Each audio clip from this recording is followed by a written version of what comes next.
हमारे साथ MIM के नेता अलहाज इजार हस्फी साहब हैं और ख़ास तौर पर इससे पहले हम आपको वीडियो दिखाए थे कि घर घर तक मजलिस का पैगाम ये पहुंचा रहे हैं, जिसका जागता सबूत आपको हम दिखा रहे हैं। ये पैकेट है और इसमें पतंग का निशान भी अलहाज इजार हस्फी साहब का तस्वीर भी आपको हम दिखा रहे हैं। कहीं ना कहीं इजार हस्फी साहब बहुत छुपा रुस्तुम है, उनसे मिलने का मौका मिला आज और जानने का भी मौका मिला कि फ्री में एम्बुलेंस सेवा अपने विधानसभा क्षेत्र में दे रहे हैं। हालांकि ये अभी किसी पद पर नहीं है बल्कि MIM पार्टी से जुड़े हुए हैं। हमारे साथ मौजूद हैं और क्या क्या कर रहे हैं जानते हैं इनसे। क्या सर इस तरह से गरीब लोगों को तकसीम कर रहे हैं अब सामान, लगभग कितने परिवार तक पहुँच पाए? आज हमारा तकरीबन 15,500 परिवार तक पहुँच गया। और कितने तक का आपका लक्ष्य? और देखिए लक्ष्य तो हमारा 7-8 था पहले, फिर 10-12 सोचे, फिर 15 सोचे, अब लगता है कि 20 पहुंच जाएगा, 20,000 तक पहुंच जाएगा शायद। एक तरफ असदुद्दीन अवैसी साहब का लगातार हम पोस्ट भी देख रहे थे, लेकिन आप तो बड़ा छुपा रुस्तुम निकले। आप हम जब यहाँ पर कुछ लोगों से मुलाकात की आपके गहवाने में, तो उन लोगों ने बताया कि आप फ्री में एम्बुलेंस भी सुविधा दे रहे हैं और ख़ास तौर पर जो इस लॉकडाउन में लोगों के लिए वरदान साबित हो रहा है। क्या महसूस कर रहे हैं आप? नहीं, ऐसा कोई बात नहीं। असदुद्दीन अवैसी साहब हमारे कायद हैं, वो तो करते ही हैं जी। वो तो पूरे हिंदुस्तान ही नहीं, हम समझते हैं कि विदेश में भी करते हैं। उसी को देखते हुए हमारे यहाँ के बाहर में जो रहने वाले लोग थे, हमारे कामगार भाई लोग थे, पहले तो उन लोगों का फ़ोन आया, उन लोगों का बात सुन करके बहुत लोगों को हम लोगों ने यहाँ पर से रुपया पैसा से भी मदद किया। जब हमारा विचार बना कि नहीं थोड़ा सा अपने इलाके में भी किया जाए जी, और चूँकि इलाके का भी पोजीशन ख़राब हो रहा है, तो हमने इलाके के लिए ये काम सोचा। और यहाँ पर हम सोचा कि 7-8 हज़ार आदमी होगा, 10,000 के आसपास में हम लोग देते हैं। तो 10,000 पैकेटिंग मैंने कराया, तो उसमें मेरा फिर घट गया। हर एक पंचायत में, पूरे विधानसभा पंचायत 30 पंचायत का है, सब में 1 ट्रैक्टर 2 ट्रैक्टर माल भेजा। वहाँ पर ख़त्म होने के बाद फिर बगल का जो पूर्णिया जिला के कुछ पंचायत हैं जो हमारे बगल में है, उसको भी हम लोगों ने देने का काम किया। बहादुरगंज साइड में भी देने का काम किया। यहाँ तक कि जोकी एरिया का जो है, जोकी विधानसभा के भी कुछ लोगों को हमने देने का काम किया। और प्रदेश से जितने लोगों का फ़ोन आया, सबको मैं रुपया पैसा से भी मदद किया। और इलाके के आदमी को हम जो ये फूड पैकेट बनाए हैं, ये सब जो मूढ़ी और चूड़ा और चना और तेल और नमक साबुन वगैरह सब जो हमने दिया, तो ये सब हम यहाँ के लोकल लोगों को दिया। तकरीबन 16,000 के आसपास में हम आज तक बांट दिए। इंशाअल्लाह हम लोग चाह रहे हैं कि 2-4 हज़ार आदमी और होगा तो हम लोग 20 तक पूरा करेंगे शायद। आप लोग दुआ कीजिए कि अल्लाह ताला हमसे इस काम को लेता है, बढ़िया से करा दे, लोगों को ज़रूरतमंदों तक पहुँच दे सामान। ये हमारी आप लोगों से, आप पत्रकार बंधुओं से गुजारिश है कि ये सब बात ज़्यादा उजागर भी मत कीजिएगा।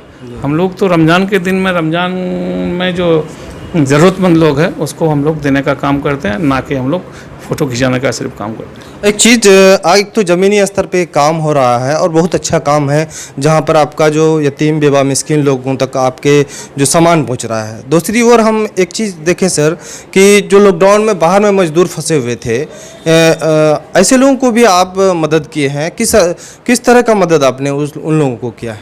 जितने लोगों का पहले फ़ोन आया, सब लोगों का दिलो दिमाग से बोली निकलता था, लग ये रहा था कि हमारे परिवार का कोई आदमी बोल रहा है, रो रहा है, हमसे बर्दाश्त नहीं हुआ।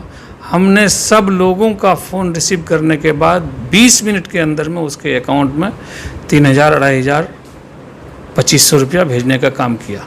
उसके बाद जो है 1 हफ्ता गुजरने के बाद जब देखे कि ये ट्रेडिशन बन गया है, तो फिर 2,500 लेकर 2,000 और 1,500 तक, और आखिर में 1-1 हज़ार भी भेजे। कम से कम तो 2,000 से ज़्यादा लोगों को हम यहाँ से हिंदुस्तान में भेजे, और 200 से ऊपर लोगों को विदेश में भी हमने भेजा।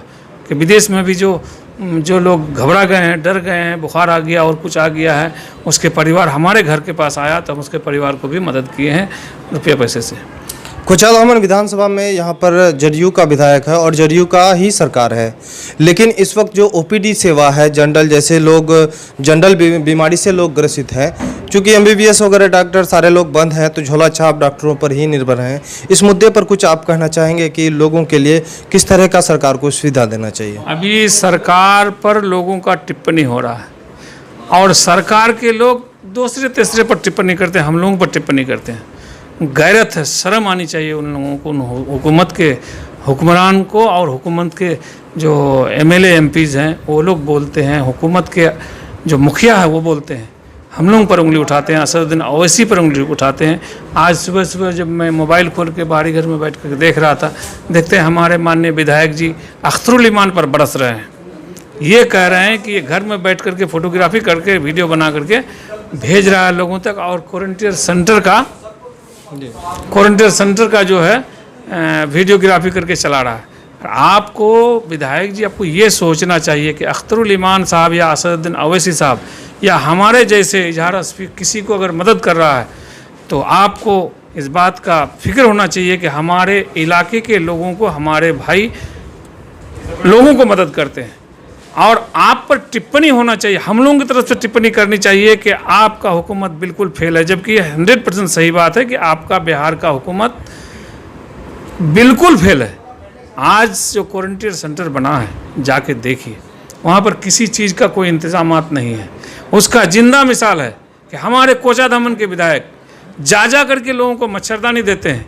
चूँकि उससे पहले जब ये एस्टिमेट बना था, इन लोगों का ये मिलान हुआ था कि ये जो सरकार के तरफ से जो रुपया फंडिंग होगा इस कोरोना के कारण, इस कोरोना का पैसा को सिर्फ 5-10% ही बांटना है, बाकी पैसे को हम लोगों को अपना कागज़ कलम में दिखा करके निकाल लेना है। आगे इलेक्शन आएगा, इलेक्शन में हम पैसा दे के वोट खरीद लेंगे।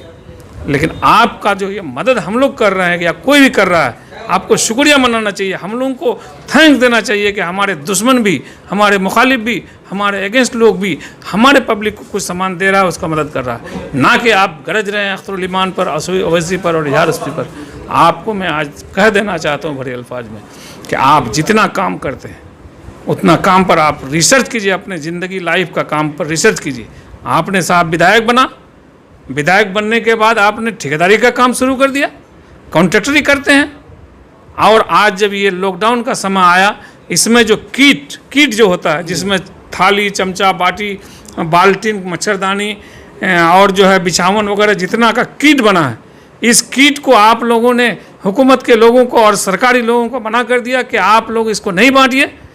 और अब जो लोग हल्ला कर रहे हैं क्वारंटीन सेंटर में, तो आपने अपने गाड़ी में ले करके फ़ोटो खिंचवाते और कहते हैं कि हमने मच्छरदानी बांटा। आपको गैरत होनी चाहिए, आपको याद होनी चाहिए कि आप इस ठेकेदारी को नहीं, आप एमएलए गिरी क्यों कीजिए। ठेकेदारी करने वाला अल्लाह का बंदा बहुत है। आप अभी इस रमज़ान के दिन में लोगों को ठगने का काम मत कीजिए, लोगों को बेवकूफ़ मत बनाइए। आपसे हो सके तो लोगों को मदद कीजिए, वरना आप भी हाथ उठा दीजिए दूसरे विधायक की तरह से, आपका दूसरे एमपी की तरह से। आज दिल्ली में सारे एमएलए एमपी बैठे हुए हैं, पटना में बैठे हुए हैं। आपको भी नहीं होता, आप जाके बैठ जाइए। आपने उल्लंघन करते हैं आप कानून का, और आपने अपने अफसरान को रोक देते हैं कि सामान मत बांटो। आप जो दिल्ली, मेरठ, पंजाब, लुधियाना, हरियाणा और मुंबई से जो लोग आते हैं उसको जलील कराते हैं।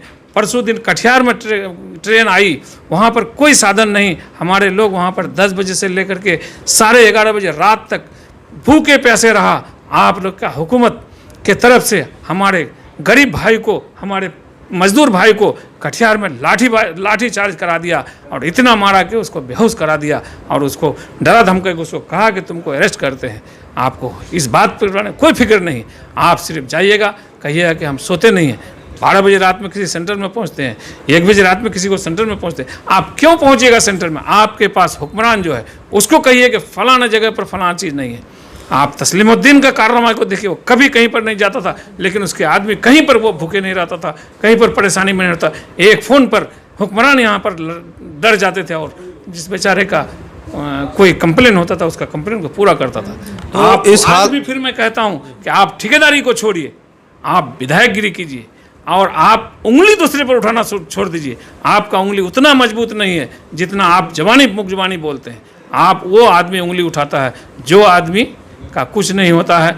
आप साबित करते हैं कि हमारे तरफ से कुछ नहीं हो रहा है, हम कमज़ोर हो गए हैं, हमारी हुकूमत फेल कर गई है। इसलिए आप जा कर के ये फ़ोटोग्राफी करते हैं, वीडियोग्राफी करते हैं और चंद लोगों के साथ में घूम करके ये प्रचार करवाते हैं। आप इस बात को बंद कीजिए, ठेकेदारी बंद कीजिए।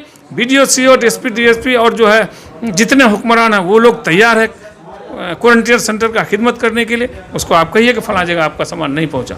आप जाकर के सब आदमी को इस बात का मैसेज दीजिए, वरना आप जो उंगली उठाते हैं दूसरे पर, अख्तरुल ईमान पर हो या मजलिस का कोई आदमी पर हो या राजद का कोई आदमी पर हो या कांग्रेस के कोई आदमी पर हो, आप उन लोगों से जाके माफ़ी मांगिए कि हमारी सरकार फेल हो गई है, हम फेल हो गए हैं, अब हमारे पास कुछ नहीं है, इसलिए लोगों के दर दर जाकर के हम फोटो खिंचवाते हैं और दूसरे पर हम आज के दिन से उंगली नहीं उठाएंगे। हम लोगों ने भी इतना काम किया, आज लगभग महीना दिन से 1.5 महीना से ये सब काम करते हैं। कोई आदमी ये नहीं कह सकता है किसी पर कोई टिप्पणी की है, अपना काम करते हैं। रमजान का दिन में है, एक का 100 सवाब मिलेगा, आप उस काम को, उस नेकी को कीजिए, ना कि सिर्फ आप फोटोग्राफी कीजिएगा। आखिर में एक सवाल और पूछेंगे कि जनता अभी गुमराह हो रही है कुछ सोशल मीडिया के माध्यम से, क्योंकि एक फ़ोटो 1000 तरह से बन सकता है खबरें। तो ऐसे में आपके तरफ से यहाँ के जो लोग, जनता हैं, जो बाहर से आए हुए हैं, जो घरों में हैं, उनको क्या कहेंगे, क्या संदेश देना चाहते हैं? देखिए, जो आप एक पत्रकार आदमी हैं, आप किसी भी आदमी के घर पर चले जाइए, या फिर घर पर तो नहीं मिलेंगे, आपको क्वारंटीन सेंटर में मिलेंगे। इस एक क्वारंटीन में अगर 70 आदमी है या 100 आदमी है या 135 आदमी है, अगर या 105 आदमी है, 105 आदमी में से अगर 10 आदमी भी कह दे कि हमारे इस सेंटर में जितना सारा सामान मिलना चाहिए, जितना सामान सुविधा मिलनी चाहिए, वो सबको मिलता है। अगर ये इस बात का, इस बिहार सरकार के हुक्मरान का, इस बिहार सरकार के लोगों का जो मुखजवानी बोली होता है, अगर इसमें अगर 5% लोग भी कह दे कि हमारा बिहार सरकार का सारा सामान मिल रहा है हमको, तो हमको आप जो कहिएगा हम करने के लिए तैयार हैं। किसी भी आदमी को जाके पूछ लीजिए, आप क्वारंटीन सेंटर चले जाइए और आप कह रहे हैं, हमारे एमएलए साहब कह रहे हैं कि दूसरा आदमी घर में घुस करके था, आज निकला है। अरे दूसरा आदमी घर में था, आज निकला है, तो वो ठीक किया है। आपने कानून का उल्लंघन किया। सारे लॉकडाउन में एक आदमी को दूसरा आदमी से दूरी बनाने के रहने के लिए बोला है। लॉकडाउन में हम लोगों का गाड़ी चलने के लिए मना किया है, आपका गाड़ी चलता है। हमने परमिशन के लिए कहा एसडीओ से कि, और जो है जिला में और ब्लॉक में भी हमको कहा कि नहीं, परमिशन नहीं दिया जाएगा, और आप क्या कहता है, रोड पर चलते हैं। हम लोगों को रोड पर चलने के लिए आप लोगों ने मना किया है। अल्लाह का शुक्र देखिए कि हमारे जैसा आदमी बाहर जाकर के, लोगों के पास जाकर के, लोगों के गांव में और पंचायत में नहीं जाने के लिए दिए तो नहीं गए। लेकिन मेरा जो मेहनत है, मेरा जो हिम्मत है, मैं जो सिर्फ अल्लाह और अल्लाह के लिए जो काम करता हूँ, मैं घर बैठे आज के दिन तक लगभग 43 लाख रुपया का सामान बांट दिया। आपको होश होना चाहिए, आपको मालूम होना चाहिए। आप जाते हैं कि हम ये देते हैं, मांस देते हैं, फलना देते हैं, सारा चीज़ एक किट में बंद है, सरकार की तरफ से दिया गया है। 20 लाख करोड़ रुपया मोदी जी दिया है, उस पैसे का भी आप लोग बंदरबाट करना चाहते हैं। बंद कीजिए इस नाटक को, इस ड्रामा को बंद कीजिए। लोगों से जाके माफ़ी मांगिए, लोगों को कहिए कि हम फेल, हमारा सरकार फेल। हम आप इस बात को आप मान के चलिए और दूसरे पर उंगली उठाने के लिए आपसे बंद कीजिए, वरना आपका उंगली बर्दाश्त करने के लायक नहीं है। चलिए, आपने बहुत कीमती वक्त दिया आज हमको, आपका शुक्रिया। बहुत बहुत शुक्रिया आपका। और आप लोगों ने, पत्रकार बंधु लोगों ने, जो आप लोग इस काम को उजागर करते हैं, आप लोग किसी के तरफ से मत बोलिए, जो जेन्युइन है उसको बोलिए। आज बहुत दिन के बाद लॉकडाउन में आज आप पत्रकार बंधुओं से हमारी आमने सामने हुई। हम तो आप लोगों से दूर भागते हैं कि कुछ करते हैं तो हमको चुपके से करने दीजिए, लेकिन आप लोग आकर के ज़बरदस्ती पकड़ लेते हैं। चलिए, बहुत बहुत शुक्रिया आप लोगों का, बहुत बहुत धन्यवाद आप लोगों ने। मैं आया आज हमने